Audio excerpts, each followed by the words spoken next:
Bonjour, merci beaucoup d'être venu pour cette deuxième table ronde que nous organisons ici dans notre café des cinéastes autour du documentaire, le sujet, l'impact et la question du cinéma dans tout ça, que nous avons organisé en partenariat avec les festivals Cinéma du Réel et son délégué général Catherine Bizerne qui fait la modération.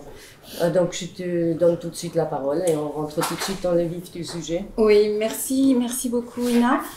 Bon, je vais d'abord vous présenter les personnes qui sont là autour de la table. Oui, le sujet de notre table ronde qui va durer 1 heure est très vaste, donc on ne va faire que ouvrir la discussion. Ça s'appelle Documentaire, le sujet, l'impact et le cinéma.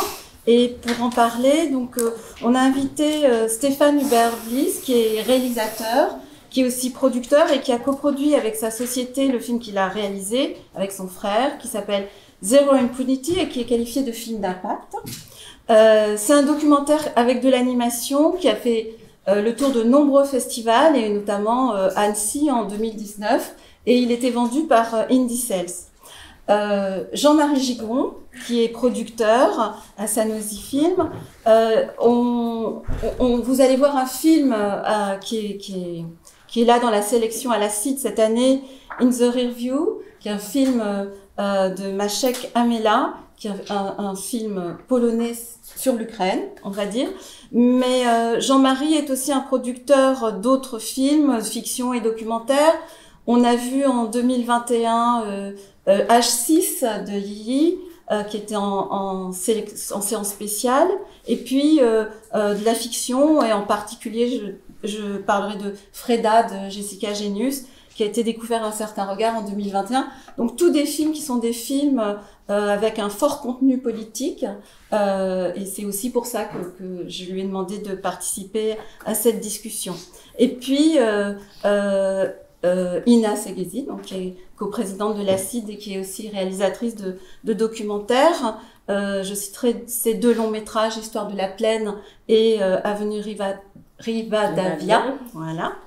Et puis Cristina Piccino, qui est journaliste, critique, qui est responsable des pages cinéma au quotidien italien El Manifesto, et qui aussi est programmatrice dans un festival que j'aime particulièrement, qui est un festival de cinéma documentaire qui s'appelle Filmmaker à Milan.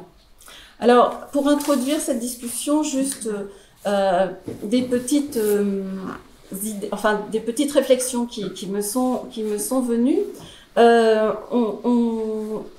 On le sait, d'aucuns ont tendance à appréhender le documentaire uniquement du côté du sujet.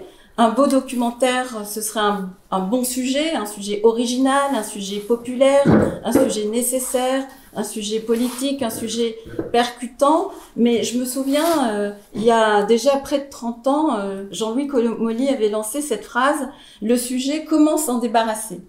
Je me souviens aussi que Claire Simon avait dit un jour « Le sujet, c'est notre De Niro à nous, c'est notre star à nous. C'est comme ça qu'on va aller chercher les financements. » Et toujours, nous qui aimons le documentaire, nous qui travaillons pour sa création comme cinéaste, comme producteur, comme programmateur, on a à lutter contre cette loi du sujet. On a aussi à jouer avec, parce souvent on s'en sert pour le mettre en avant, et en même temps, nous, ce qui nous intéresse, c'est le point de vue de l'auteur, les manières de faire, qui sont, comme vous le savez, des formes de pensée. À la fois ce combat contre et avec le sujet continue, et parce que c'est quelque chose qui nous embarrasse et en même temps c'est quelque chose sur lequel on s'appuie, c'est quelque chose sur lequel on joue. Et je pense, Jean-Marie, souvent quand tu présentes un projet, tu dis aussi de quoi il est question. Et du coup, c'est vrai que quand un nouveau mot est arrivé dans le vocabulaire, en particulier des décideurs, qui a été cette notion d'impact, avec 2 occurrences, film d'impact et aussi producteur d'impact, voilà, ça nous interroge sur Et voilà, qu'est-ce que ça va faire de plus si on rajoute de l'impact au-dessus du sujet, comment on va s'en sortir avec notre idée du cinéma. Alors, le producteur d'impact, si moi j'ai bien compris, c'est celui qui conçoit une campagne d'impact auprès du public, alors qu'un film d'impact, et je parle sous le contrôle de Stéphane, ce serait un film qui initie un dialogue pour le transformer en un engagement collectif et citoyen. Alors, à partir de là, évidemment, il y a beaucoup de questions qui se posent, qui sont contradictoires, parce qu'évidemment, on aimerait tous que le cinéma change le monde, mais nous sommes tous des Deleuziens, ou presque, on sait que l'art n'a rien à voir avec la communication, donc l'art n'a rien à voir avec le message. Nous voulons tous que les films soient vus par le plus grand nombre, et même qu'il y ait des moyens qui soient dévolus à la distribution et à la communication des films, à son accompagnement en salle, c'est aussi un des combats de l'ACID en particulier, mais on s'interroge sur l'arrivée de ce nouveau modèle qui a l'air finalement d'une réappropriation, voire peut-être d'une canalisation de la création et de l'engagement des cinéastes du côté des médias. Pour résumer, faut-il avoir peur de l'impact ? Est-ce que c'est un attendu supplémentaire que le documentaire va devoir se coltiner face aux décideurs, ou est-ce que tout simplement c'est une nouvelle manière de parler de la manière d'aller chercher du public? Voilà. Alors peut-être que parce qu'évidemment cette question de l'impact à avoir pour les gens qui s'intéressent à la création, avec ce travail de la création, comment justement l'impact impacte-t-il le travail de création? Et à quel moment ça devient dangereux? Alors peut-être Stéphane, vous pouvez peut-être commencer, puisque vous êtes notre témoin d'impact, de nous raconter un peu l'expérience de ce film et pourquoi vous appelez ça un film d'impact. Alors ce film, c'est Zero Impunity. Tout à fait, c'est sur la thématique des violences sexuelles en temps de guerre. Je me suis posé la question de savoir comment je pouvais présenter un petit peu le projet, si j'allais le faire de manière classique, c'est-à-dire en déployant les différents supports, médiums qu'on a utilisés, etc. Et je me suis dit que c'était pas forcément la bonne approche. Et comme j'ai... en fait, pour moi, le point de départ en fait, d'un tel projet, avant même qu'on l'ait appelé film d'impact, c'est qu'est-ce qui a déclenché chez l'auteur, le réalisateur, l'autrice, la réalisatrice, l'idée de faire un film d'impact, qui va devenir en tout cas d'impact. Et ça pour moi effectivement c'est la base, parce qu'après ça va effectivement amener un certain nombre de questionnements, notamment en termes d'incarnation et surtout de problématiques du temps long, qui sont deux effectivement, je les pose juste là pour l'instant, on en discutera peut-être après, qui sont deux problématiques centrales lorsqu'on parle d'un film d'impact. Donc la question effectivement du déclenchement, pourquoi est-ce que chez un auteur, on a un moment envie de faire un film d'impact. Moi, je ne suis pas un réalisateur de films d'impact, ni Nicolas, mon frère, puisqu'on est un duo, on réalise ensemble. On est réalisateur d'un film d'impact. Ça a été un moment de notre vie. On n'en fera peut-être pas un d'autre, peut-être qu'on en fera deux, peut-être qu'on en fera trois, quatre, plus du tout. En fait, et c'est pour ça que je parle de déclenchement. Qu'est-ce qui a déclenché chez nous cette envie de faire un film d'impact? Sur la thématique en fait, des violences sexuelles en temps de guerre, c'est la thématique des violences sexuelles qui nous a d'abord intéressés. Je suis moi-même victime d'abus sexuels lorsque j'étais enfant et j'ai toujours essayé de tourner autour de ce sujet sans jamais vraiment réussir à l'appréhender créativement. J'étais resté un petit peu bloqué. Et à un instant de ma vie, en fait, je me suis dit, tiens, parce que ça agit sur moi presque comme une volonté de crier quelque chose, une volonté comme un coup de poing que j'avais envie de donner, presque une pulsation que j'avais là en moi. J'ai donc lancé ce projet, certes sur une thématique de la violence sexuelle en temps de guerre, donc plus ou moins loin de moi, mais quelque part ça me rapproche déjà de la thématique.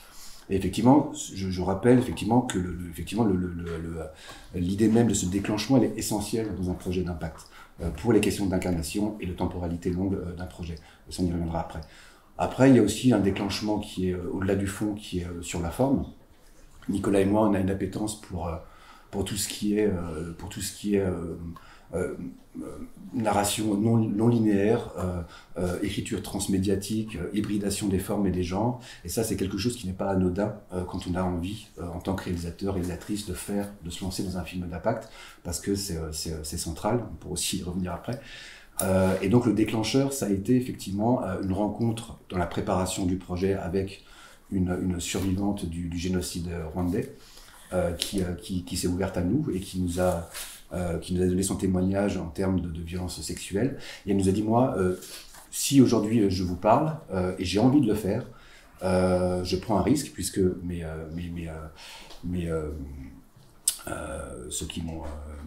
agresseurs vivent à 5 minutes de chez moi. Et donc si je parle, je prends un risque, mais j'ai envie de le faire. Mais dans ce cas, il faut que ma voix soit entendue.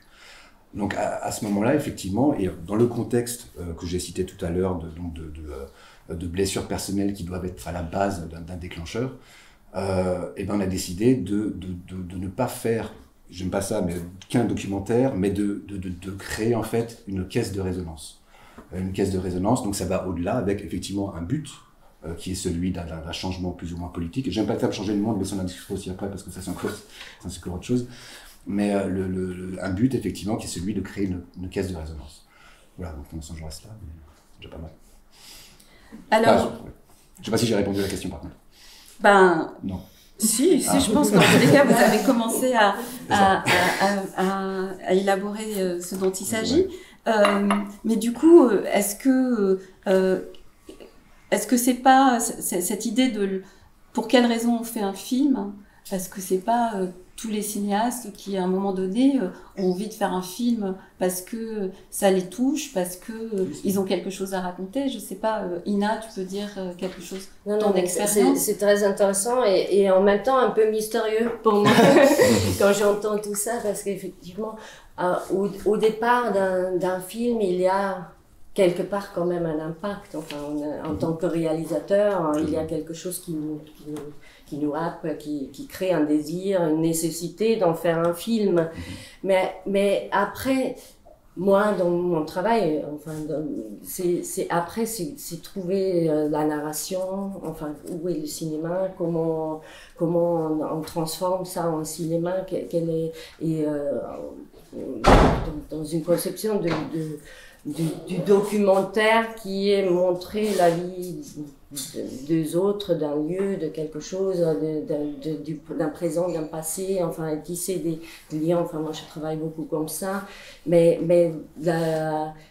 la question de changer le monde, enfin évidemment non, c'est moi qui ai dit changer le monde. Enfin elle vient peut-être plus tard parce qu'on espère, mais j'ai l'impression, si on pense déjà d'abord à ça, on prend un peu les choses à l'envers, parce qu'il y a quand même toute une élaboration d'un processus, de trouver une manière narrative de raconter un film, et puis le reste, enfin, c'est ce que tu disais Catherine, à quel moment cette question de l'impact elle intervient, parce que si elle intervient à la fin, quand un film est là, c'est un peu le travail des distributeurs aussi, parce que là c'est la question du problème du documentaire, comment il est diffusé. On connaît ces problématiques des spectateurs, enfin comment les trouver, qu'ils viennent en salle. Enfin ça c'est aussi le cœur de notre action à la CID, d'accompagner le film, leur donner une diffusion le plus large possible, et le rôle du distributeur est là aussi de trouver des associations, des réseaux pour trouver, et là effectivement un producteur d'impact, ça me semble très utile, enfin quelqu'un qui fait ce travail de trouver les réseaux des spectateurs et aide mais si ça intervient déjà dès le début, enfin pour moi c'est prendre la question à l'envers, quoi. Et là enfin si je veux avoir un impact sur un sujet, enfin c'est cette question du sujet, j'ai l'impression, je m'engage mieux dans une ONG ou dans un parti politique ou dans une association, et je fais une action directe, mais c'est la question à quoi sert les cinémas, enfin ce que tu évoquais déjà, et je pense que c'est pas la place du cinéma là, enfin j'ai lu un peu ce texte sur les documentaires d'impact. Le mot cinéma, il est quasiment absent. Enfin, il n'existe pas. On parle de contenu, on a tout un autre vocabulaire qui va du côté des médias, et le mot cinéma, il est absent. Enfin, c'est quand même quelque chose qui est très... C'est pour ça que je ne m'inscris pas là-dedans, moi, effectivement. Après, il y a aussi, on peut aussi concevoir qu'on est face à un nouveau langage qui implique une écriture différente aussi de la part de l'auteur, une écriture davantage transmédiatique, parce que, et quelque part, c'est un cadre aussi qui l'oblige. Et moi, je trouve que c'est intéressant aussi d'aller explorer une autre forme d'écriture qui ne reste pas dans le seul cadre du documentaire, mais qui dépasse. C'est pour ça que je ne suis pas forcément à l'aise moi-même avec l'idée de se dire qu'on est dans l'idée d'impacter politiquement le monde, parce qu'au fond, ça, c'est pas le rôle, notre rôle en tant que cinéaste. Moi, j'y vois en tant qu'auteur plus une opportunité de modifier ma manière d'écrire en appréhendant des différents médiums, en les faisant se rencontrer. Le documentaire est une partie, le médium du documentaire peut être une partie ou pas. En fait, c'est au choix de l'auteur. Et en termes d'intention d'auteur, je trouve ça intéressant. Tout reste à faire. Il y a encore, c'est un langage qui est encore très jeune. Il y a beaucoup d'erreurs qui sont faites, mais il y a quelque chose d'intéressant à l'explorer malgré tout. Même si aujourd'hui beaucoup d'erreurs sont encore faites, c'est vrai que le vocabulaire de dire changer le monde, ça c'est un truc que moi personnellement j'exècre, puisque je me souviens, il y avait eu un article justement dans Télérama qui disait au sujet des erreurs punitives, voilà le documentaire qui change le monde. Et moi j'étais intimement peiné de ça, parce que je travaillais justement avec des ONG, et c'est leur rôle de changer le monde, c'est pas le mien. Et même les ONG avec qui j'en ai discuté après étaient gênés de ça. Et en plus, et ça vous l'avez rappelé, je pense que même pour le réalisateur, réalisatrice, producteur, productrice qui travaille sur un projet de ce type-là, va générer des tics de langage cinématographique qui vont forcément impacter après son écriture documentaire, parce que lui va croire, ou elle va croire qu'il va changer le monde. Et donc il va se contenter du message et oublier la mise en scène, le récit, le regard, et la plastique de l'objet documentaire. Et ça, c'est gênant. Et c'est vrai que le mot cinéma ne revient pas suffisamment, et ça c'est dramatique, parce que ça reste une œuvre d'un artiste, d'une artiste, un récit, un regard, une plastique, une mise en scène, et ça, effectivement, c'est encore... voilà, mais bon... Ouais. Jean-Marie, est-ce que, par exemple, si tu veux revenir sur l'expérience de Vachek avec ce film sur In the Review, puisque sa démarche... ça a été une démarche où il est parti faire une action et finalement il a fait un film. Est-ce que tu pourrais dire que finalement, quelque part...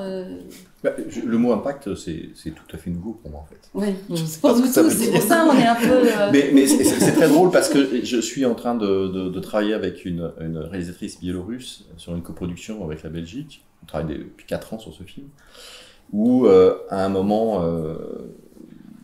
la productrice belge m'appelle en me disant il y a une société d'impact en Angleterre qui s'intéresse vraiment au projet, qui voudrait rentrer avec nous sur ce projet, ils veulent être coproducteurs, et c'est génial parce qu'on va pouvoir avoir une subvention en Suisse grâce à l'impact. Et moi je me disais mais on parle pas du film, quoi. On parle pas du film, on parlait de quelque chose parce que c'est vrai que c'est un film sur le sujet sur la peine de mort en Biélorussie. La réalisatrice est une fille absolument géniale que j'adore, mais qui est en train d'ailleurs de finaliser son film. Mais je lui dis, mais je veux pas qu'elle soit impactée par quelque chose qui va orienter sa pensée, son travail de créatrice. Et tout de suite, j'ai vu le danger. Et alors, je leur ai dit, c'est votre choix. À un moment, c'est l'auteur aussi qui choisit, et je vais pas m'opposer à ça. Il se trouve qu'aujourd'hui, ils ont disparu. Ils ont pris les 15 000 €. Et voilà. Enfin, là, c'est une mauvaise histoire. Qui a pris les 15 000 €? Cette société d'impact, qui a complètement disparu. Et... Bonjour, je suis là. Ils sont là. Ouais, moi, je sais pas, mais je peux peut-être clarifier quelque chose. D'accord, vas-y. Mais bon, c'est très bien, ça tombe bien.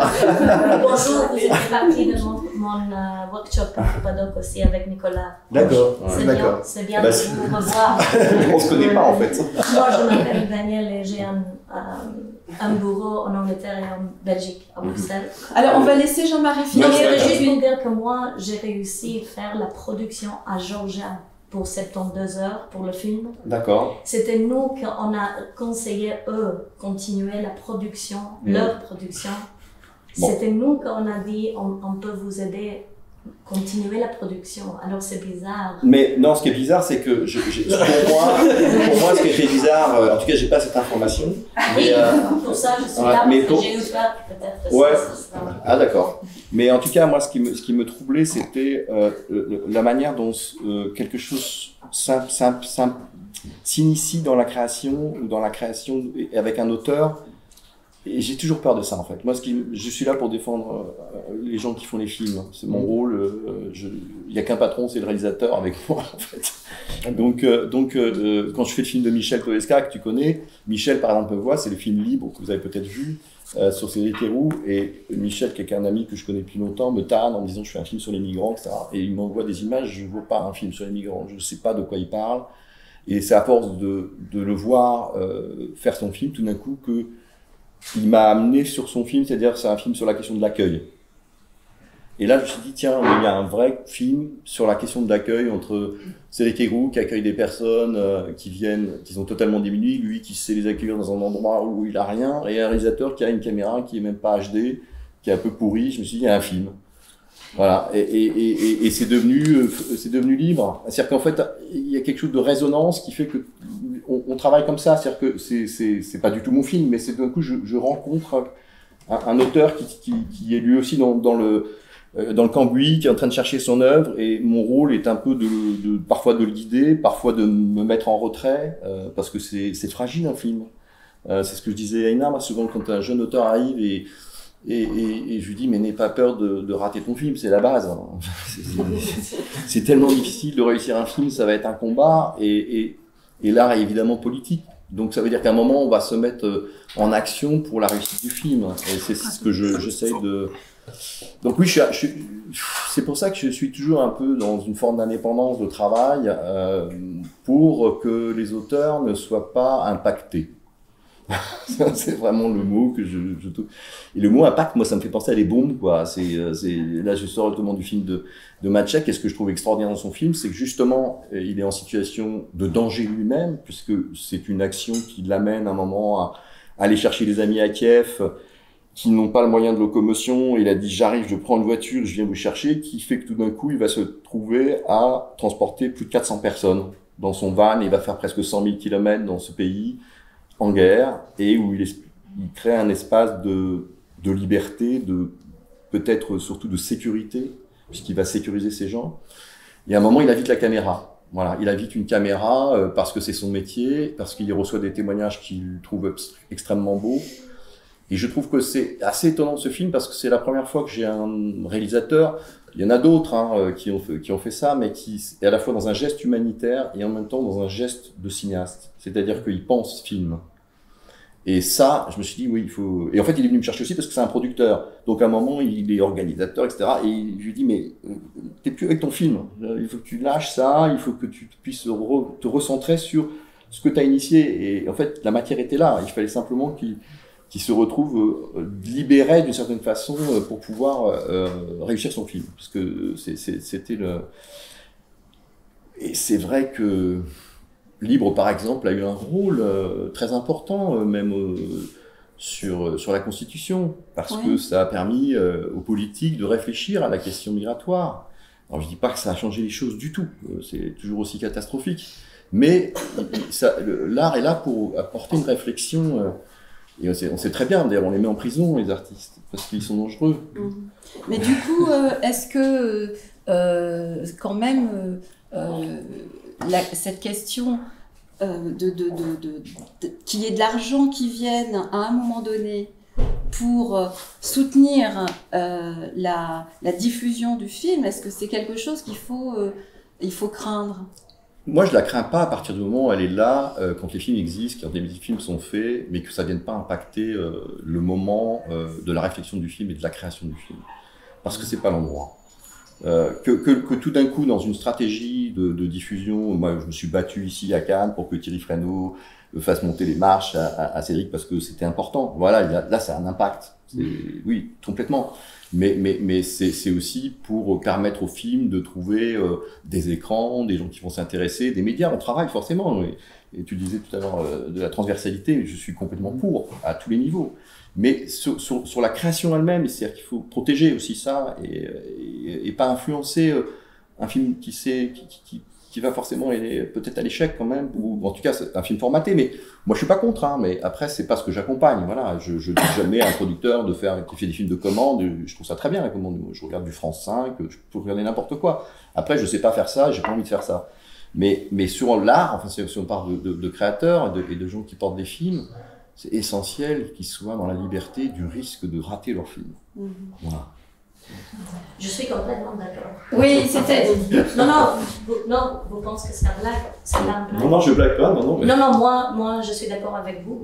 Je suis totalement d'accord. En fait, vous avez eu un film ici l'année dernière, How to Save a Dead Friend. Nous, on était partis de ce film. Et on a réussi que le conseiller thérapeute, artiste à l'Europe peuvent travailler, les thérapeutes artistes peuvent travailler dans tous les Balkans avec la même qualification. Ça veut dire que cette film n'a pas jamais influencé le narratif. Mais eux-mêmes, ils ont été influencés par Marussia, la directrice, et ils ont fait un cas d'étudier si l'art en soi-même, son film, était une façon pour elle de surpasser le trauma de son voyage. Et maintenant, il investigue l'art comme directrice, artiste, comme elle peut sortir de son tragédie à travers le film. Mais nous, on a réussi que maintenant, plusieurs thérapeutes, artistes peuvent travailler et donner pas juste des médicaments, non, pour les choses psychologiques. Et ça, I think, contraire peut-être de ce que tout le monde pensait. On ne fait jamais l'idée que nous changeons l'art. L'art est pour nous le mode de pouvoir faire un changement. En fait, on parle de... si Attends, par rapport juste une question, mais là sur le film de Marussia, vous êtes intervenu une fois que le film était terminé. Non, c'était pas terminé. Nous avons vu 4 comment on dit, edits. D'accord, mais quasiment terminé. Oui. Je ne veux pas interrompre parce que c'est votre panel. Alors, peut-être après. C'est pour ça que je pense que c'est deux choses différentes. En fait, on parle de deux choses différentes. Ça veut dire que il y a l'idée effectivement d'avoir. Ce dont on parle là, effectivement, c'est un documentaire qui préexiste avec un travail d'auteur auquel se rajoute effectivement un producteur ou une productrice d'impact qui va venir accompagner le film sur des thématiques et sur des logiques de changements sociétaux, etc. et de faire exister le film dans sa forme d'impact. Ça, c'est une chose. Et après, on a l'autre chose, effectivement, sur laquelle moi, je m'accroche davantage, c'est sur cette transversalité dont tu parlais tout à l'heure, mais narrative, c'est-à-dire le travail d'auteur. Je parle encore moins d'autres choses, ça veut dire que, c'est pour ça que je parlais tout à l'heure d'une écriture qui est pour moi totale, transmédiatique, hybride, et c'est ces deux choses différentes. Et quand moi, effectivement, je parle effectivement d'un film d'impact, je ne parle pas simplement de production d'impact, je parle d'un film d'impact. C'est un film qui a été pensé comme tel, dans une narration, dans une écriture, dans une mise en scène, du début à la fin, par un auteur ou une autrice, qui a une vision à tous les niveaux de ce truc-là, quoi. Et pas seulement en termes d'impact, mais en termes narratifs, de récit et de regard. Et c'est pour ça que on parle de deux choses différentes, et c'est important aussi de le préciser, parce que... Mais ça se rejoint, je pense. Oui, ça se rejoint. Oui, ça peut se rejoindre dans le. Mais par exemple, la problématique du financement est quelque chose de très intéressant aussi pour faire la différence. La production d'impact, le film d'impact, c'est quelque chose qui est né dans le monde anglo-saxon, aux États-Unis, il y a une quinzaine d'années. Les financements sont essentiellement privés là-bas. Il y a du crédit d'impôt, mais bon, ça reste à la marge. Et donc forcément c'est financé par des ONG. En fait, les films d'impact sont financés par des ONG, par des fondations, et donc par des lobbies, et tout ce que ça dit négatif aussi, donc des lobbies, c'est-à-dire donc il y a un danger d'avoir une sorte de guerre des récits, voilà, et qui vient, et donc une forme de propagande aussi. Et ça c'est aussi le danger. En Europe, c'est différent. Les financements, qui certes sont majoritairement publics, donc c'est une forme de garde-fou. Mais on n'est pas forcément non plus à l'abri que certains sujets soient plus problématiques malgré tout à produire. En France, la guerre d'Algérie, c'était pas un truc simple à produire il y a encore quelques années. Même sur Zero Impunity, sur la question des violences sexuelles en Centrafrique par les militaires français, ça a été quelque chose qui a été très difficile aussi à financer. Donc il y a des sujets qui restent tabous. Donc après, voilà. Mais la problématique du financement est aussi une réponse à la problématique. Et de faire la différence aussi sur Zero Impunity, par exemple, on a nous refusé d'être financé par justement une quelconque ONG ou de l'argent de ce type-là, justement parce qu'on ne voulait pas être, comment on dit, réapproprié, bref, par une ONG, et on voulait nous conserver une liberté de discours. Et encore une fois, ça pour moi, c'est quelque chose qui est de l'ordre de l'autorat. Pour moi, la place de l'auteur, elle est fondamentale. Et un réalisateur, c'est pour ça que moi, je suis venu aussi ici, parce que en tant que réalisateur, c'était important pour moi de défendre un format qui est naissant et qui est une nouvelle forme d'écriture. Et moi, je l'impose vraiment comme ça, comme une nouvelle forme d'écriture transmédiatique. Et c'est important de le relever, quoi. Mais avant de donner la parole à Christine, juste une question. Transmédiatique, Ouais. parce que dans le film tu utilises l'animation, le journal, il y a des journalistes qui interviennent, qu'est-ce qui est transmédiatique? En fait, si on part du principe qu'on a fait le choix, et ça c'est un choix d'auteur au départ, d'impacter, encore une fois, on n'est pas obligé, Nicolas et moi par exemple, on a fait ce film-là, on va pas en faire 2, 3, 4, 5, on en a fait un.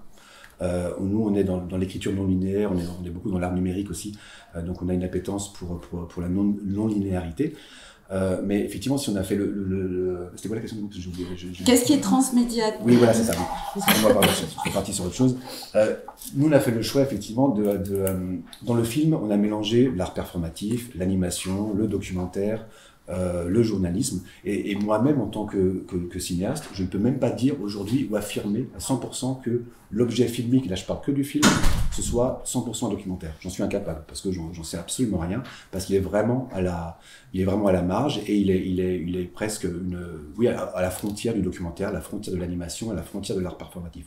Donc c'est un objet, et donc une écriture particulière. Mais effectivement, dans cet objet-là, nous on a fait le choix de poser des fils narratifs qui nous permettent qu'une fois qu'on les a tirés, on va permettre de tisser quelque chose qui va rejoindre l'espace public, parce que pour nous, pas pour moi, pour nous, la colonne vertébrale d'un projet de ce type-là, c'est la réappropriation de l'espace public. Et à partir du moment où on arrive à créer des fils narratifs entre le documentaire et ce qu'on veut faire sur le terrain, de manière créative, de tirer ces fils-là, on se réapproprie l'espace public, on crée forcément une possibilité de lutter contre la privatisation de cet espace public par le bruit médiatique, et donc on crée cette caisse de résonance. Donc la forme rejoint le fond. Mais c'est une écriture. Ah oui, parce qu'il faut dire que pour décrire dans le film, il y a sur l'espace public étaient projetées Par exemple, voilà.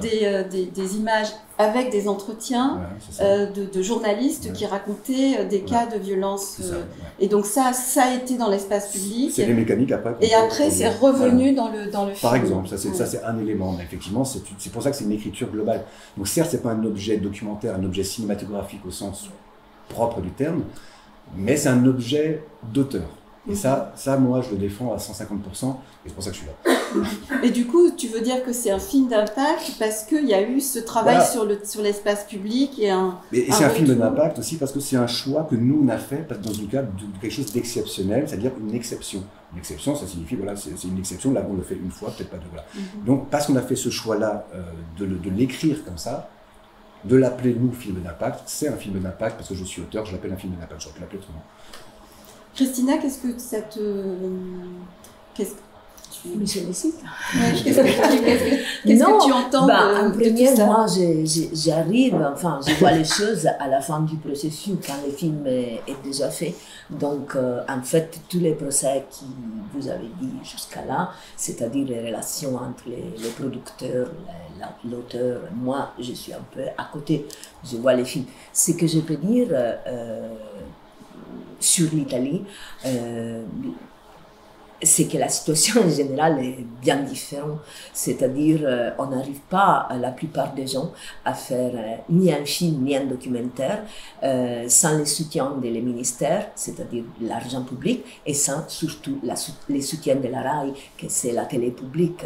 Ça veut dire que si tu n'as pas la RAI, et tu n'auras pas les ministères, et ça devient un peu difficile pour un producteur s'engager et de chercher aussi des coproductions, parce que si tu n'as pas l'argent chez toi, tu ne peux pas aller chercher ailleurs. Donc, ce qui s'est passé dans les dernières années à propos de l'impact est qu'il y a des divisions différentes à la télé publique.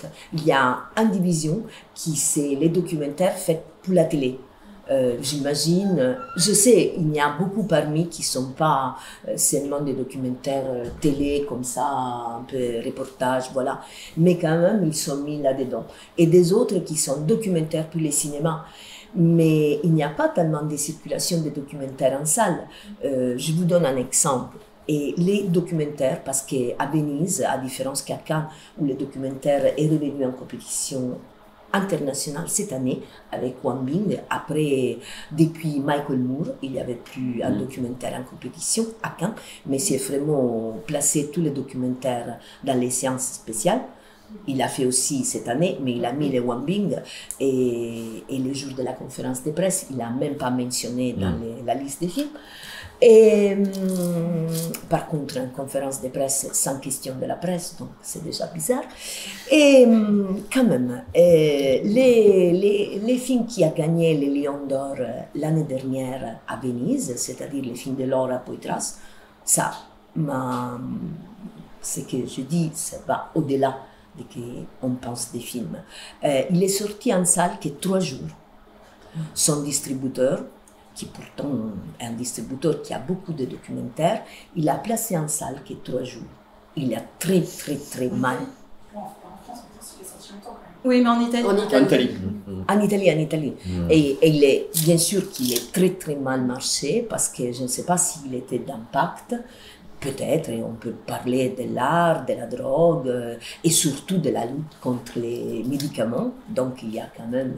Oui, parce que c'est un film qui a un engagement citoyen, puisque dans la question d'impact, il y a cette idée de l'engagement citoyen qui est là. Et donc dans ce film de Laura, il y a cette chose très forte. C'est d'ailleurs ça qui motive le film pratiquement. Oui, mais là, et en plus avec une artiste, Mangoldin, qui est bien connue, c'est pas une artiste tellement underground. Même en Italie, il y a eu plein des expos visuelles, donc il y avait une jusqu'avant la sortie du film. Pourquoi il a mal marché, je ne sais pas, mais sûrement, je pense qu'au-delà de l'impact, il y a ça que peut-être ça peut avoir avec quelqu'un parlait avant, je me souviens si toi peut-être, je sais pas, et de la relation avec le public, à quel point c'est important d'arriver. Peut-être il faut aussi un peu d'investissement pour arriver au public, c'est-à-dire un peu de médiatisation quand même, qui passe pas seulement pour l'impact. Au contraire, le film, qui moi personnellement, j'aime pas trop, mais de Gianfranco Rosi, Les Sacres Gras, qui est sorti en salle après les Lions d'Or, il a eu un très bon résultat des publics. Pourquoi? Peut-être parce qu'il était plus facile, n'était pas si d'impact. Bien sûr, on peut voir les périphéries, tout ça. Mais il y avait un côté comédie, un peu facile, donc le public l'a aimé. Il y avait beaucoup de trucs, des personnages un peu... folkloriques. Oui, folklorique, voilà. Sur l'impact, ce que je peux dire comme critique, c'est que quand je reçois des appels de quelqu'un qui me dit « Ah, genre attaché de presse, ou comme ça, on a un film pour toi. On est sûr que tu le vas aimer. » Moi, je suis sûre que je vais détester. Ça veut dire qu'en tant que je travaille dans un journal de gauche, n'importe quoi par des sujets de l'actualité, les gens migrants, ou accueil, ou je sais pas, femmes. Alors moi je dois aimer n'importe. Non, désolé, mais on peut parler de tout ça, mais je pense que si on va proposer un sujet pour avoir l'argent, on peut écrire des choses, cette fille, voilà. Et après, on va trahir ce sujet qui est fait pour avoir l'argent. Je pense qu'il pour avoir l'argent public de la RAI, du ministère, c'est bien de faire n'importe quoi. C'est pas un compromis. Tu donnes ton sujet et c'est ça, ça sera jugé. Il y a beaucoup de... Nous, chez Filmmaker, enfin pas moi, même des autres, ils font un travail magnifique de workshop tous les années avec 3 réalisateurs, parmi Michelangelo Frammartino, Leonardo Di Costanzo, et qui vont accompagner dans les projets d'écriture des gens cinéastes et cinéastes. Parce que c'est important de bien écrire un sujet, un projet et de les présenter bien. Et ça veut dire pas de donner des impositions, d'imposer, mais quand tu proposes ton sujet au ministère, il y a quand même une commission, on peut parler aussi de ça, hein, et qui les va juger. Donc ça doit être bien écrit. Après, moi je pense que dans les tournages, on peut prendre un énorme espace de liberté. Et c'est ça, cette fracture qui m'intéresse beaucoup quand je vois des documentaires. Et j'aime pas même le mot quand les gens disent de différencier. On parle des films documentaires, on parle des films, on parle des cinémas tout court. Donc si on a un documentaire, il y a quand même un sujet de cinéma. Ça c'est un bon film. Ça ne m'intéresse pas si c'est un documentaire ou une comédie. Ça peut être un documentaire et une comédie en même temps, ou un mélo et un documentaire, je ne sais pas. Ça qui c'est intéressant, c'est la forme visuelle et cinématique qui chacun choisit pour dire qu'est-ce qu'il veut dire. Donc c'est ça qui va impacter, je pense, les yeux qui regardent. Je peux dire que ça, là, après, je ne suis pas ni producteur, ni réalisatrice, donc pour sa vie, je dirais, Ouais, je rebondis à ce que vous dites par rapport justement à la question de l'écriture. Par exemple, sur le film de Maciek, puisque c'est un film qui va engager tout de suite dans son périple, hein. Évidemment, il n'y a pas d'écriture. Et à un moment, l'écriture arrive. C'est-à-dire que, forcément, quand on commence à avoir sa matière, même s'il a choisi un parti pris de tournage, de filmique, etc., l'écriture va avoir lieu. Il va falloir un moment, elle arrive d'une manière ou d'une autre, et c'est bien. Et là, par exemple, sur ce film-là, elle arrive à la fin. C'est-à-dire qu'elle arrive au moment où ils sont en montage, où il est justement un peu perdu, parce qu'il ne sait plus vraiment se recentrer sur son film. Et du coup, c'est passe par des petits textes, des petites choses qui font qu'il revient à une réflexion d'appropriation de son film. Et du coup, il se libère de beaucoup de choses et ça va relativement vite pour arriver à l'œuvre finale. Ça, je l'ai observé très souvent. Et d'une autre manière, il y a des gens qui vont écrire. Il y a des gens qui ne savent absolument pas écrire, je t'en parlais tout à l'heure, et et d'ailleurs je peux redonner cette anecdote. J'arrive en commission à un projet où je savais que j'allais pas avoir d'aide sélective, parce que tout le monde me disait c'est faible, c'est faible. Mais moi j'écris jamais à la place des auteurs, et je veux pas qu'on écrive à la place des auteurs. Je trouve ça dégueulasse. Enfin, j'ai un truc qui me scandalise à ce niveau-là. Donc je préfère qu'on parle de la matière qui est là, qui est sur ces mots. Et donc j'arrive en commission et je les regarde tous, je me dis, eux, ils aiment pas. C'est clair, je vois les yeux, tout. Et donc je pose et je tape comme ça, je dis, vous allez me dire que c'est faible. Hein. Et ils sortent comme ça, puis ils me rigolent, mais alors pourquoi tu le présentes? Et je leur dis, parce que je suis pas du tout d'accord avec vous. Et tu vois, je suis Patrice Chagnard, qui est un réalisateur avec qui j'ai commencé, j'avais 19 ans, et qui écrit 3 pages, comme ça, il dépose ça, et il repart avec ça de pellicule, et il fait... un long métrage qui a le premier prix au Festival du Réel, qui était Quelque chose de l'arbre et du cri du peuple. Et moi, c'est un truc qui m'a saisi. Je me suis dit, mais en fait, il n'y a pas une manière de faire des films. Il faut trouver juste la liberté qui correspond à la personne. Il y a des gens qui écrivent très très bien. Oui, mais je suis d'accord avec toi, mais simplement, là, je voudrais pas qu'on soit dans le pays des bisounours. C'est pas bisounours, ça. Hein. Parce que c'est vrai que les cinéastes, quand ils arrivent dans des commissions, et en particulier à la télévision, et je pense que tu as parlé de la RAI, et la question du sujet, c'est quand même la question qui leur est souvent retournée. On leur dit, le sujet est pas intéressant, qu'est-ce que vous allez apporter de plus au sujet enfin, vous avez tous eu rendez-vous avec Arte qui va vous dire, mais alors qu'est-ce que vous dites de plus sur le sujet qu'on a déjà dit? Donc, c'est là où moi je m'inquiète sur cette question, parce que j'ai l'impression que cette idée d'impact, c'est une idée qui vient renforcer la question du sujet. Au lieu de la modérer, ou de la mettre ou de se dire, bon ben, on fait des films, et puis on va mettre de l'argent pour que le film trouve son public, et en plus, on n'est pas obligé toujours de faire des films qui sont pour le monde entier. Et c'est ça, tu vois, oui, on a tous des histoires qui sont très belles sur, il a pas écrit, il a quand même, mais là, les documentaires, ils sont à un moment où, cette question de se débarrasser du sujet, on ne fait que ça, d'essayer de s'en débarrasser, et de voir là, tout d'un coup, quelque chose de plus qui vient peser sur qui rajoute.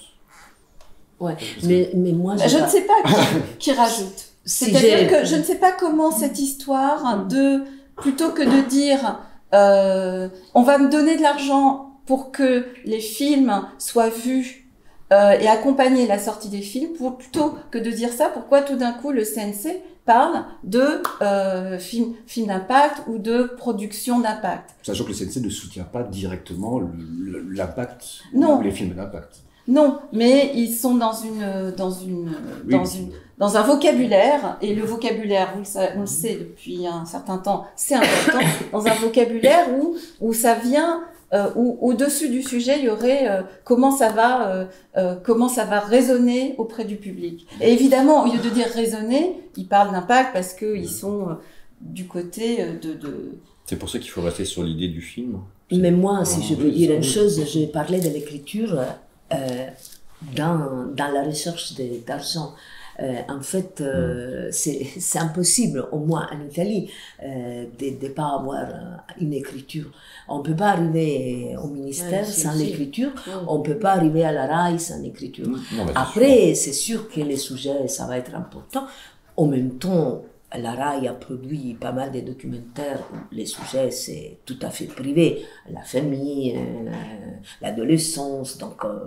oui, c'est un impact parce que tout le monde était adolescent et tout le monde a une famille, on l'a pas, je sais pas. Mais je pense que je parlais de l'écriture dans cette... Après, ce que tu dis, moi je suis tout à fait d'accord, mais je le remarque d'un côté critique, c'est-à-dire ce que je vois, surtout dans les... Désolée, mais j'arrivais avec une grippe horrible, et dans les côtés anglo-saxons, mais ça concerne pas seulement les documentaires. Malheureusement, il y a une sorte d'imposition qui arrive parmi un peu tous les films, aussi soi-disant fictionnels, narratifs, je sais pas, où il faut doser certains sujets, l'autre, et voilà. Donc, sûrement, ça, c'est une contrainte. Mais moi, je n'ai pas dit qu'il fallait pas écrire, hein. J'accompagne des auteurs, on travaille des dossiers, tu le sais. Et au contraire, mais ce que je veux dire, c'est qu'on ne doit pas enfermer quelque part le geste de création. Et ce que je veux dire, c'est d'ailleurs, ils nous ont soutenus sur ce projet, c'est-à-dire qu'ils ont compris. Je pense que quand ils ont été face à la réalisatrice avec laquelle ils ont parlé, elle a su exprimer la manière dont elle allait travailler, et son film était réussi. Enfin, je veux dire qu'elle a vraiment fait le film qu'elle souhaitait faire, et le film a eu une très belle carrière, il a fait plein de festivals, etc. Donc, ce que je veux dire, c'est que je veux pas qu'on enferme c'est toujours la question de la tricherie d'une certaine façon, et auquel on est exposé, et qui fait qu'à un moment c'est compliqué. Enfin, moi je travaille pas beaucoup avec les chaînes, j'ai jamais travaillé avec Arte, hein. Je sais pas que je veux pas travailler avec eux, mais je pense que ça correspond à chaque fois que j'ai proposé à Arte, de toute façon c'est non, mais c'est pas grave, moi ça me dérange pas. Je suis pas, ça m'empêche pas de faire des films, en tout cas, voilà. C'est-à-dire que je trouve les moyens d'accompagner des films, parfois en trouvant même pas mal d'argent, peut-être même plus que si j'avais Arte. Donc c'est pas la question, c'est la question surtout de comment à un moment un partenaire va intervenir sur le film qui pourrait impacter la création. Voilà, ça par contre. Mais par contre, je me souviens d'une amie qui travaille à France 5 qui me dit mais t'as pas un film pour moi et par rapport à la commande, et moi j'en ai fait. Je sais que j'ai pas forcément un film pour elle, et si j'en avais un, j'irais la travailler avec elle. Voilà, ce que je veux dire, c'est que je suis pas contre le fait de la commande, et j'en ai fait, et j'ai fait du film institutionnel. Enfin, je connais des réalisateurs qui sont des réalisateurs très créatifs, qui font du film institutionnel de commande, et qui sont des très très bons réalisateurs institutionnels. Donc c'est juste de savoir à quel endroit on trouve de la liberté chacun dans la façon de travailler et de respecter ça. Et ça peut être par effectivement des très beaux dossiers qui vont donner la possibilité d'avoir des financements et de vraiment réussir le film. Donc c'est très important, évidemment. Mais j'ai l'impression que l'impact, si j'ai bien compris, ça regarde pas, Catherine, je sais pas, les films institutionnels. C'est une idée un peu plus générale, oui, non? Donc c'est pas une question si un film institutionnel ou bien un film commande. On n'est pas là à discuter, on le sait à l'avance. Si j'ai bien compris, c'est quelque chose qui a mis au centre de la discussion le fait qui toujours est là. Parmi, enfin, beaucoup, on a l'impression que l'idée d'un sujet important, soi-disant, et ça a devenu important pour donner une vie au film. Après, vous parlez tu parlais d'aider les chemins d'un film à la sortie, ça sera magnifique. Chez nous, de ce côté, il n'y a pas, on sort. À part les films que j'ai mentionnés. À propos d'impact, je voulais dire aussi une autre chose. Il y avait les films de Stefano Savona, qui c'est pas un film sur le Covid. C'est pas du tout un film sur le Covid. Il allait à Berlin, il avait quand même l'argent de la RAI, les ministères, tous, coproduction, voilà. Il est sorti, moi je l'ai présenté la première soirée chez Nanni Moretti. Avec Nanni Moretti en salle, il y avait 40 personnes. Parce que personne, l'impact, le sujet Covid, voulait envie de voir ça. Donc, non, c'est triste parce qu'après, les films, c'est pas ça, à mon avis. Mais je pense que... Mais ça, c'est le sujet, en fait. Le sujet peut venir contrer la vie du film. Exactement. Mais les sujets, même moi, qui je l'ai vu parce qu'il est un ami, et l'attaché de presse est une amie. Donc, au début, quand elle me l'a proposé, j'ai dit, je ne sais pas si j'ai envie de voir ce film-là, tout au début. Après, je l'ai vu, j'ai beaucoup aimé. Mais donc, je ne sais pas si c'est l'impact toujours marche, parce que là, c'est un sujet, on est sorte, ou peut-être parce qu'on est sorte, on n'a pas trop envie. Il faut attendre des années, peut-être dans 10 ans, 20 ans, le film marchera bien comme mémoire d'un moment de la vie du planète, je sais pas. Et Stéphane, vous, quand vous avez fait Zéro Impunity, donc ensuite le film a fait le tour des festivals, donc il a été vraiment bien vu après avec le public. Parce que est-ce que au début vous aviez cette intention que le film aille dans des endroits spécifiques ou bien c'est pas des Covid. Difficile à dire. Oui, il a bien vécu en festival parce que justement il était à la croisée des genres, pas vraiment documentaire, pas vraiment animation, pas vraiment art performatif, pas vraiment film journalistique. Et donc à la croisée des chemins, finalement, il a pu rencontrer un petit peu tout le monde, mine de rien. Et ça, c'était quand même très intéressant. Donc on a eu une vie en festival assez conséquente, mais après, effectivement, on a fait le choix avec Indie Sales de le distribuer de manière classique, c'est-à-dire dans le réseau des salles de cinéma. Et là, on est tombé en plein Covid, donc on n'a pas eu de chance. Donc le distributeur s'est retiré, et puis ensuite il était trop tard. Après, d'un point de vue de toute façon plus général, je pense que, et là je fais mon autocritique, que sur un sujet tel que celui-ci, les violences sexuelles en temps de guerre, comme on l'a dit tout à l'heure, on n'a pas envie d'aller voir ça au cinéma en fait. Un dimanche après-midi, c'est chaud. Donc, on a vraiment, non mais c'est vrai, vraiment pas. Donc là, je pense qu'on a fait une erreur en termes d'approche en tant qu'auteur. On a fait une erreur en termes d'approche. je pense qu'on aurait gagné à rendre les choses dans une approche moins... je parlais tout à l'heure de matérialisation d'une pulsation. C'est comme ça qu'en fait on a créé ce film. C'est une matérialisation d'une pulsation et donc un projet exceptionnel au sens exception. Et ça, je pense que ça a été peut-être une forme d'erreur, entre guillemets, parce que si on avait été moins dans cette pulsation immédiate, dans la création immédiate de cette pulsation, on aurait réfléchi le truc différemment. Et enfin, comment je pourrais terminer mon argumentaire parce que, en fait, j'aurais aimé davantage de poésie, de beauté pour traiter ce sujet-là. Ça aurait davantage éveillé les gens à la problématique. J'aurais peut-être davantage rencontré le public. Donc oui, et dans un réseau de distribution, ça aurait peut-être plus marché. Donc ouais, ouais. Donc après, c'est difficile à dire. Après, ouais, c'est difficile à dire. Ouais, la question, c'est vrai que sur les films que j'ai accompagnés en documentaire, sur la question de sortie, salle et sur Libre, on avait fait un gros travail avec les associations, ce qui faisait qu'on a fait 70 000 spectateurs à l'époque, en 2018. Et je me souviendrai toujours parce qu'il avait fait 11 000 entrées, je crois, en avant-première, ce qui était quand même énorme. Et la veille de la projection au 7 Parnassien à Paris, toutes les salles étaient pleines. Et Étienne Lanier de Jour de Fête vient me voir et me dit ça va être un carton.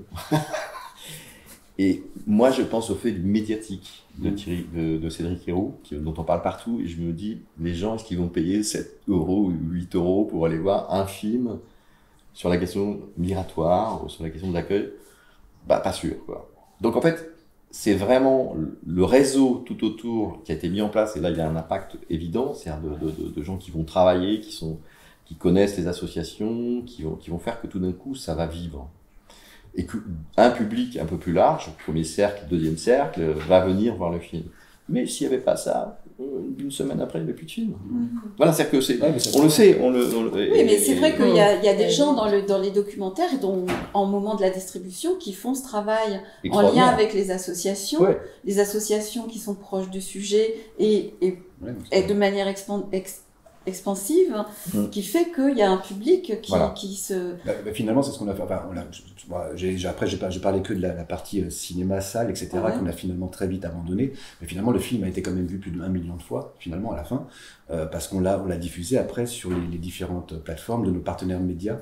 Il y avait Mediapart, pour le coup, en France, il y avait Internazionale en Italie, et puis il y en avait 12 comme ça à travers le monde, et donc finalement, le film a été vu. Et donc, ça, c'est intéressant. Et ça avait été mais à 0 copec. Par contre. Ah oui. Pas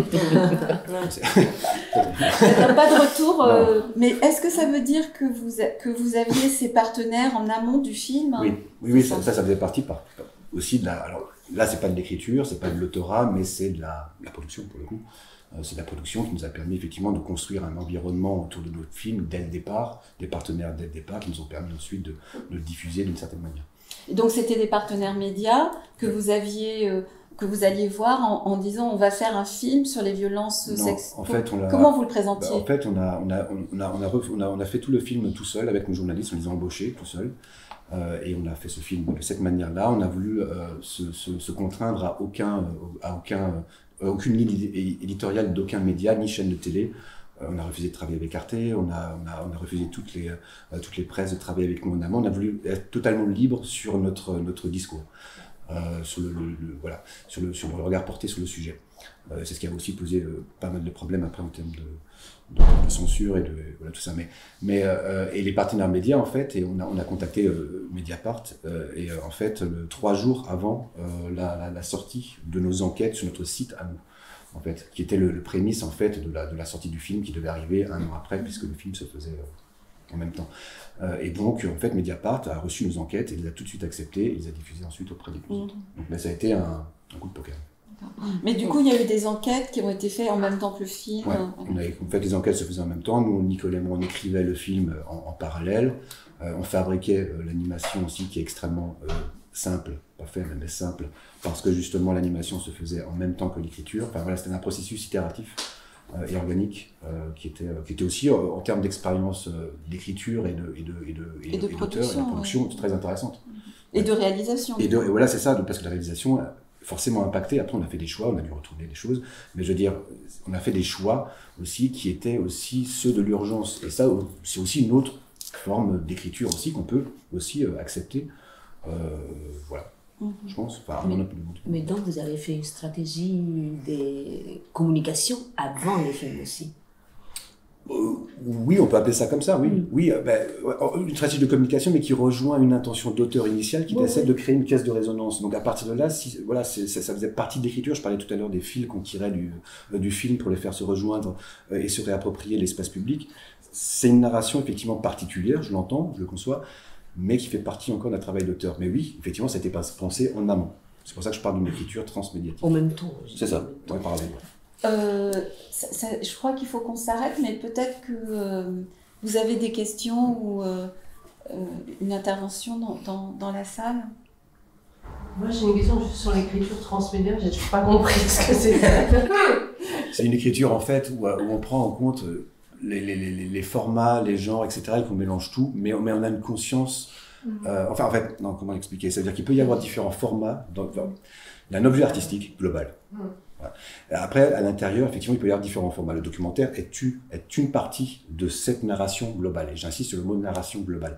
Le documentaire. Après, l'important, c'est de faire de tisser effectivement un lien narratif entre ces différents formats et c'est pour ça que j'appelle ça aussi non linéaire, c'est que le spectateur, la spectatrice puisse entrer dans cette narration globale, dans cet objet artistique global, peu importe la porte qu'il va utiliser ou elle utiliser pour y entrer. Ça peut être celle du documentaire, ça peut être celle d'un autre support du projet, mais en tous les cas, c'est toujours une narration globale qui ne peut exister que totalement, même si chacun des contenus existe aussi indépendamment. Mais il y a quand même un film qui est fait. Un film, c'est une partie. Le film n'est qu'une partie de l'ensemble de l'objet. C'est ça. Mais la globalité est un objet artistique en lui-même, et j'insiste là-dessus. Donc aussi, les Mademoiselle, ça fait partie de l'objet. Oui, je pense. J'avais un merci déjà pour la table ronde très intéressante. Et je me demandais, est-ce qu'on peut pas se dire qu'il y a finalement peut-être 2 étapes? Moi, par exemple, je suis autrice et réalisatrice de documentaires. Et est-ce qu'on ne pourrait pas dire qu'il y a une étape d'écriture où effectivement on a envie de raconter quelque chose, il y a le sujet, et après la deuxième étape qui sera plutôt la production et la diffusion, où là, peut-être que l'impact peut nous aider, en fait, c'est-à-dire sans nous impacter sur la thématique qu'on a envie de traiter. Est-ce qu'après, ça peut pas être une sorte d'aide aussi à la diffusion en s'appuyant pour les aider aussi, avec des ONG, par exemple. Là, comme ça, j'ai l'image du documentaire qui s'appelle El Silencio de Otros, qui a été fait en Espagne sur la crise, les crimes du franquisme. Et en fait, au départ, ils ont tourné pendant très longtemps. Ils ont réussi à faire leur film et c'est devenu un film d'impact parce que Amnesty International s'est mis dedans, accessoirement la diffusion de Pedro Almodóvar aussi en distribution. Voilà.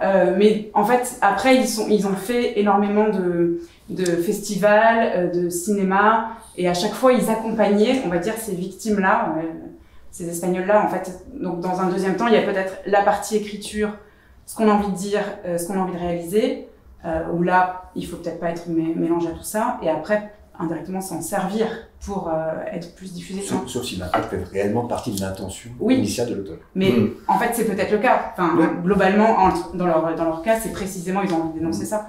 Et donc oui, mais peut-être ils en ont pas conscience, et 2, souvent, là, pour le coup, je parle aussi pour moi, souvent quand on écrit quelque chose, on se dit pas, ce que vous disiez tout à l'heure, ça va changer le monde, j'ai envie de... Non, je change pas le monde. Non, mais pas du tout. Voilà. Et en fait, on a ce côté toujours un peu... c'est solitaire, quoi. On est tout seul, on écrit notre truc, après, tout à coup, on se retrouve... balancé devant pas mal de choses, et est-ce que ça peut pas être une sorte d'accompagnement finalement, cet impact Mais d'accompagnement à quel moment? Au moment de la distribution, au moment de la diffusion. Ouais, c'est pour ça qu'on a les 2 écoles, c'est pour ça qu'on a les 2 choses. En fait, parce que finalement, je sais pas, par exemple, si on faisait un film sur, moi j'en avais fait un notamment sur les mouvements citoyens en Espagne notamment, c'est vrai que si j'ai été accompagnée, par exemple en France, parce que je l'ai fait ensuite en France, par les mouvements citoyens qui ont fusionné, qui ont marché sur le côté vraiment, on est des gens qui ont envie de prendre notre destin en main et de s'intéresser aux autres et à la politique. Est-ce que, si je suis accompagnée, c'est toujours le problème, parce que j'ai été démarchée par des partis politiques, et en fait, j'ai pas envie d'appartenir à ce parti politique. Donc, et ni de dire bah voilà, je l'ai pas fait pour un parti, quoi. Non, mais pas du tout, en fait, c'est pas du tout l'intention. Donc c'est ce côté-là. Est-ce qu'on peut s'en servir indirectement en disant bon bah oui, pour moi c'est un film effectivement doit être vu, doit pouvoir permettre de changer des choses, en tout cas ce qu'on a envie de dénoncer. Est-ce qu'on peut pas s'appuyer sur ce côté impact dans un deuxième temps en production, en diffusion, parce que on va être soutenu par exemple par des ONG, par des associations, par des militants. Mais oui. Oui, c'est les deux écoles. Enfin, c'est un peu la manière comme on travaille, effectivement, qu'on passe par ces phases d'écriture. Et moi, j'aurais quelque chose peut-être à rajouter dans cette difficulté de toutes ces pressions qu'on subit en tant qu'auteur de tous les côtés. Enfin, comment s'en emparer et comment les contourner ou comment prendre le taureau par le corps pour avancer, quoi, et arriver au bout de son film. Il a donc effectivement d'accord que après que ça intervienne après au moment de la diffusion du film, mais j'ai tout ce que j'entends quand même quelque part, ça m'a fait penser il y a une dizaine d'années on parlait beaucoup du bec documentaire. Enfin, de ces formes où les spectateurs circulent et en fait qui a complètement disparu. Et je me demande par rapport à l'impact, enfin, parce que qu'est-ce que finalement, enfin, on a un projet du film et il y a des réalisateurs qui après en parallèle publient un livre autour de ces questions, enfin ça existe, mais qu'est-ce que ça, enfin j'ai quand même un petit soupçon que c'est un terme générique un peu qui nous arrive là, mais finalement c'est quand même, enfin, en vous entendant, la question c'est pourquoi cette envie, ce désir de publier parallèlement ces témoignages et qu'est-ce que ça apporte plus finalement? Enfin, on peut le faire sans nommer ça impact. Oui, bien sûr. Non, mais après, moi, je suis pas le défenseur du mot impact. Donc, d'ailleurs, je suis pas fan, moi, personnellement, mais c'est pour ça que je parle, moi, davantage d'une écriture globale. Mais après, on peut ne pas s'y retrouver. On peut effectivement comparer ça au webdoc à l'époque, au non-linéaire, aux entrées. Effectivement, il y avait ça. Ça n'a pas marché pour des raisons... je ne sais pas, il n'y a peut-être pas eu assez d'auteurs, d'autrices qui se sont emparés du médium aussi pour le développer. Parce que les nouveaux... Enfin, pour moi, c'est vraiment... je ne veux pas dire aujourd'hui que l'impact c'est la panacée, loin de là, parce que c'est pas du tout l'objet. Je pense que ça correspond quand même aujourd'hui à une attente d'une société civile qui a un besoin d'engagement, et je pense qu'il y a aujourd'hui un amalgame qui est fait entre ce besoin d'engagement et les propositions artistiques. Et c'est ça qui est un petit peu aujourd'hui compliqué à gérer. On est dans une phase vraiment de transition, un momentum, et ça va ensuite se nuancer. Et le film d'impact va aussi se nuancer dans son approche de langage cinématographique, je pense. On est vraiment au début, et moi j'ai pas peur non plus après de quelque chose qui vienne attaquer le sujet, l'auteur, etc., l'autrice. Ça va dépendre. Les auteurs, les autrices ont toujours le pouvoir à la fin. Oui, et ça, c'est mon opinion, et c'est pour ça que mais après, c'est protéiforme, le documentaire, le cinéma, c'est protéiforme. Ça veut dire que il y a de la place pour différents types de narration, et encore une fois, on est au début, il y a un langage. Mais moi, je me souviens, par exemple, pour Freda, pour Libre, où on n'avait absolument pas d'aide financière, on a eu Médecins du Monde qui nous a donné 5 000 €. On a eu Emmaüs. En fait, on a contacté des endroits où on pouvait peut-être avoir un petit soutien pour pouvoir produire le film. On a fait ce film dans une économie extrêmement réduite. Mais j'ai pas pensé impact. En fait, c'est évident que de toute façon, ils étaient liés à la question migratoire, puisqu'ils étaient aussi engagés dans l'accueil, et que tout d'un coup, ils se sont sentis concernés, et que du coup, ils ont envie d'être là avec nous. Il n'y avait pas d'autre enjeu que de dire il faut soutenir ça parce que ça va nous aider aussi. Voilà, ça va donner un... mais il n'y avait pas le côté marketing que j'entends souvent dans ce mot, qui moi m'embête, parce que c'est... Puis je vous dis, l'impact, c'est quand même l'emplacement d'une bombe qui tombe, et puis c'est quand même une destruction. Donc je ne peux pas empêcher de voir dans ce mot quelque chose de destructif. Je n'arrive pas à voir le côté positif, c'est très violent. Moi, je n'aime pas trop les bombes. Enfin... Madame, vous vouliez dire quelque chose aussi? Si vous avez le temps. Oui, allez-y. Je comprends, parce que le mot impact, c'est sous-utilisé. Les gens l'utilisent et le jettent. Il n'y a pas de raisonnement. Si vous voulez, tous les films qu'on a travaillé chez nous, on a vraiment une action tangible, mesurable, des gens qui étaient survis par les campagnes, qui ont meilleur élevé. Par exemple, on a quitté le PFAS, le chimie PFAS par toute l'Europe. Maintenant, avec le Territory, on a quitté l'importation, déforestation. C'est pas juste le marketing. Nous, on lutte chaque jour. Et avec Anya et le film 72 heures, on a réussi des visas parce qu'elle pouvait continuer la production. Parfois, l'impact, c'est mal interprété. Un bon producteur d'impact, c'est un stratégiste. Un stratégiste qui essaie de soulever l'art de l'artiste, de l'auteur. Jamais nous, chez nous, juste pour clarifier, on veut influer le contenu de l'auteur. Mais il y a deux circonstances pour exprimer. On a eu un film Arte ZF, iHuman. Peut-être vous avez vu derrière moi, c'était relancé parce que tout ce qui est parlé de chat GPT. Cet film, l'auteur, la directrice ne pouvait pas avoir accès à 4 personnes plus haut au niveau intelligence artificielle. Avec la stratégie d'un producteur d'impact, on a réussi que Google dit publiquement qu'ils n'étaient pas prêts de faire partie du film. C'est pas artistique, mais elle a eu besoin de ça, elle voulait ça. Elle avait demandé si nous, on peut aider cette affirmative parce qu'elle voulait mettre dans le film, non? Google n'a pas dit rien sur ça. Mais elle ne pouvait pas le dire parce qu'elle n'était jamais eu une réponse officielle. Alors, il y a des moments que l'impact peut être stratégique. L'autre chose de public, comme vous avez dit, Rai et les autres, je ne dis pas que c'est comme ça, mais si vous avez déjà 10 organisations avec 3 millions d'audiences, on va dire, quand vous faites l'application, quand les Rai et tous les autres disent « Ah, mais c'est qui votre audience ?» Vous pouvez déjà dire « J'ai l'engagement de 10 organisations qui veulent partager le trailer. » Pas autoriser et faire leur campagne, jamais. Mais qu'ils attendent le contenu. Et ça fait forcément de tous les documentaires en anglais on dit « graveyard ». Les tombes de documentaires qu'ils n'ont jamais sortis parce que tout le monde dit « Ah non, il n'y a pas d'audience ». En fait, j'ai eu un film de la chaîne d'Apple qui était distribué par Java, mais n'était pas accepté par personne. C'était un auteur très risqué qui allait rentrer en Chine avec une caméra. Et nous, on a réussi que ce film était distribué. C'est pas que nous, on va faire un auteur, c'est juste une stratégie. Et je suis d'accord qu'il y a des producteurs d'impact qui font le marketing et le whitewashing d'impact. Non, on va faire l'impact et après il n'y a rien. Mais il faut bien faire la division entre quelqu'un qui est engagé pour soulever le contenu d'art et autre personne qui fait juste un advertising, un media campaigning, une communication un peu anglo-saxonne. Et moi, j'ai vécu déjà 11 ans en Belgique. Et pour moi, l'impact anglo-saxon, j'étais jamais appuyée par toutes les personnes que vous parlez maintenant. Ils n'ont jamais appuyé. Et je suis anglaise.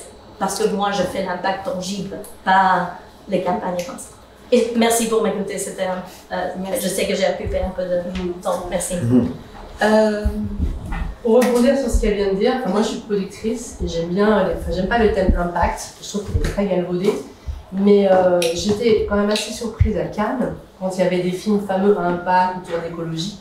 Il y avait des films de journalistes, et j'adore des films d'investigation sur Arte, j'ai rien contre les films de journalistes, mais là qui a été présenté à Cannes, et pour moi il y a une grande différence entre un film de réalisateur et un film d'un cinéaste. J'adore, moi je travaille très en amont sur la sortie des films. Je les accompagne parce que je suis au service d'un auteur, d'une vision et d'un réalisateur. Et c'est pas du tout antinomique. Au contraire, ils adorent travailler avec moi. Les distributeurs aiment travailler avec moi parce que sur des films que j'ai sortis sur des longs métrages documentaires, j'ai toujours fait entre 50 et 100 000 entrées minimum parce que je fédère un ensemble de partenaires qui mettent de l'argent ou pas. Et c'est un choix. Enfin, je veux dire, si je ne veux pas travailler avec Total, mais j'ai des sponsors, des partenaires privés qui ne veulent même pas apparaître sur le générique du film. C'est juste parce qu'ils sont sensibles à la thématique qui est abordée, au talent du réalisateur ou de la réalisatrice. Donc pour moi, il n'y a pas d'anti. Au contraire, c'est un savoir-faire, une expertise et qu'on doit tous travailler ensemble. Mais je suis d'accord avec vous, au service d'un vrai regard et d'un vrai talent. S'il n'y a pas ça au départ, on est sur des... Quand j'en discutais avec France 2 Cinéma, surtout pour le long métrage documentaire qui est extrêmement difficile à financer, avoir l'avance sur recette, c'est pratiquement mission impossible. Ils sont pas dupes non plus, parce qu'ils disaient, ok, j'ai investi, je ne citerai pas de nom, sur tel film, mais c'est pas un film de cinéma, du coup ça n'a pas marché en salle, on n'y retournera pas, quoi.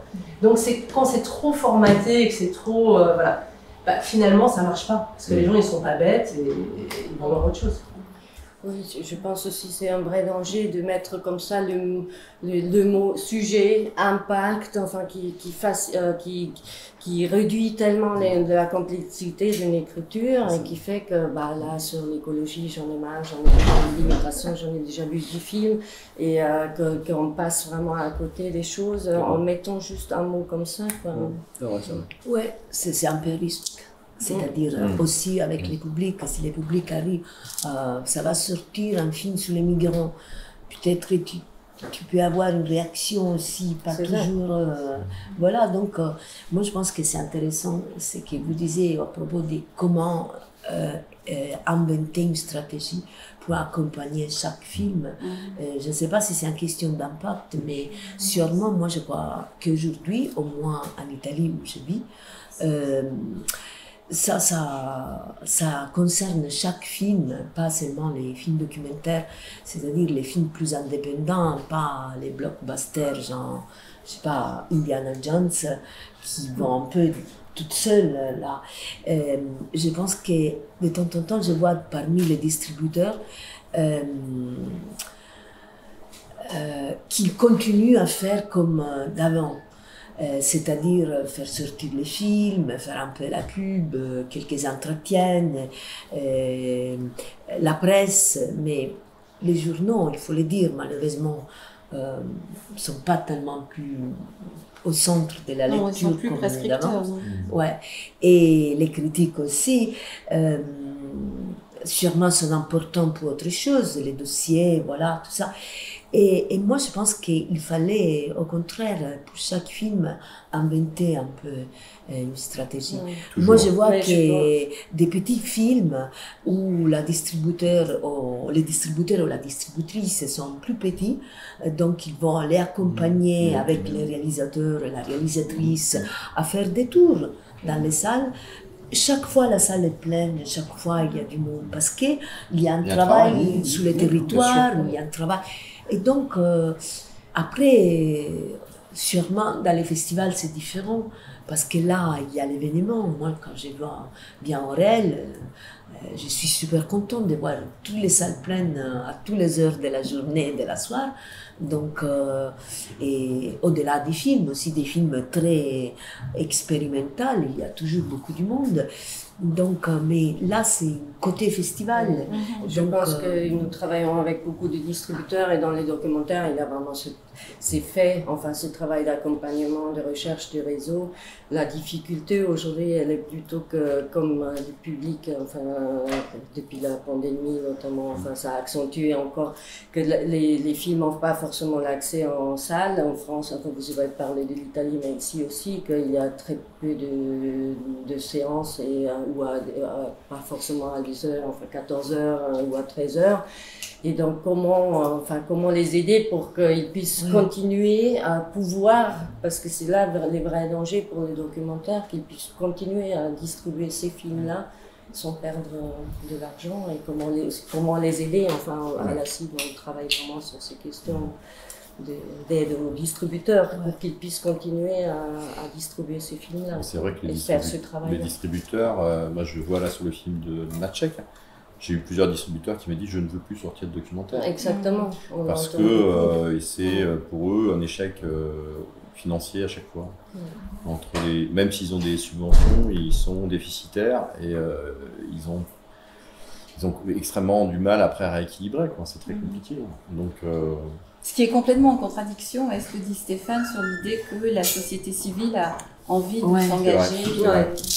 Il y a quelque chose qui... C'est comme s'il y avait quelque chose qui se fait. Là, il s'est trouvé, par exemple, là, qu'il y a eu 2 distributeurs qui se sont proposés et que c'est vrai qu'on a choisi une distributrice dont je sentais qu'elle avait peu de films et qui, du coup, je me suis dit, c'est bien qu'on parte avec elle parce que je sais qu'elle va s'impliquer à fond sur le temps, sur la durée, parce que c'est vrai qu'il faut accompagner les films. Et moi, je suis partie prenante de ça. C'est-à-dire que je suis producteur, ça s'arrête pas au moment où le film est terminé. C'est-à-dire que c'est aussi l'accompagnement, la réussite d'aller vers le public. On fait des films pour qu'ils soient vus. Donc c'est vrai que même par rapport à l'attaché de presse, par rapport à l'Inter, sur les ventes, tout ça nous implique énormément. Là, par exemple, on parlait de Indiana Jones, c'est DDA qui s'occupe du film. Et j'étais très étonné que DDA se mette sur le film de Maciek parce que il est premier film. Et ils ont adoré le film et ils ont dit on le prend, et c'est vrai qu'ils font un boulot magique. Enfin, c'est incroyable. Même Maciek qui arrive demain, mais il est en Pologne, il me dit c'est l'américaine, c'est chronométré, j'ai rencontré des journalistes, ça dure 10 minutes. Et il m'a dit c'est super parce que je sais à la fois, il me respecte beaucoup en tant que réalisateur, et en même temps là il y a un vrai impact, quoi. C'est-à-dire que aux États-Unis, le film là, il est sur deadline, partout. Et je dis c'est génial parce que ça veut dire que le film va avoir une vie d'une manière ou d'une autre sur une plateforme, j'en sais rien à un moment, il sortira peut-être pas en salle aux États-Unis, j'en sais rien, il y aura peut-être un distributeur. Mais c'est super, je me dis tiens, la cible, ils ont cette ouverture, ils donnent la possibilité à un film aussi, parce que évidemment on est arrivé ici, il n'y avait pas de distributeur, il n'y avait pas de vendeur, il n'y avait personne en fait.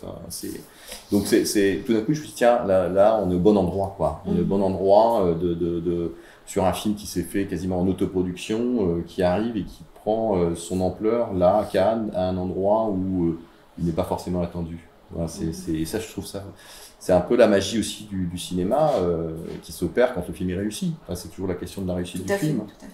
Ah oui, bien sûr. Merci beaucoup. Merci. Merci à toi.